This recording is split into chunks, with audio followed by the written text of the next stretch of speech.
मोर संगी मोर साथी मोर भैया दीदी कोरोना महामारी लाजी हालो भगाए। कोरोना ला हराना है सबो झन ला अपन घर में सुरक्षित रखना है। काहे बर कि हमर छत्तीसगढ़ के एम्स के डॉक्टर मन के बढ़िया इलाज ले और हमर छत्तीसगढ़ सरकार के सुघर प्रयास ले सबो जन ठीक हो जाते हैं। तो सबो जन ला अपन सुरक्षा के ध्यान रखना है और कोरोना ला भगाना है।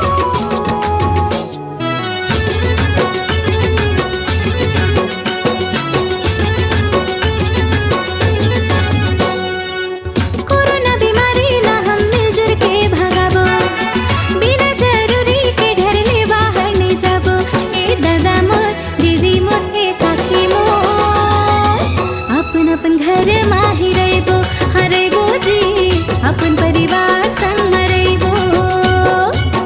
कोरोना बीमारी ला हम मिलजुल के भगाबो बिना जरूरी के घर ले बाहर नहीं जाबो।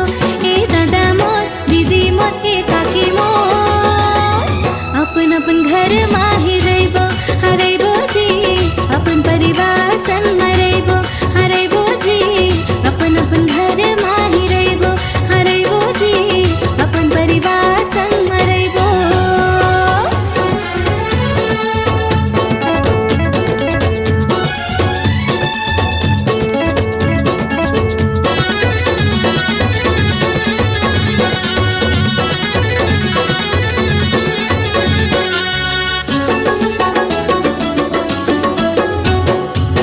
सुना दाई सुना बाबा सुना गासिया राखी रहा अत का ध्यान हे बाबा मोर राखी रहा अत का ध्यान।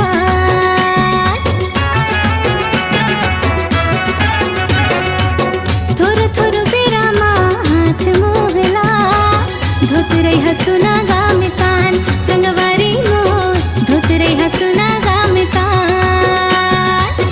मास्क लगई हा अपन मोहला तो के जइहा सावधानी अपनाई के बीमारी ना भगई हा। ए भैया मोर दीदी मोर संगवारी मोर कोरोना महामारी ला भगई हा जी अपन छत्तीसगढ़ ले भगई हा जी अपन छत्तीसगढ़ ले भगई हा जी हमर भारत देश ले भगई हा जी अपन भारत देश ले भगई हा जी अपन छत्तीसगढ़ ले भगई हा।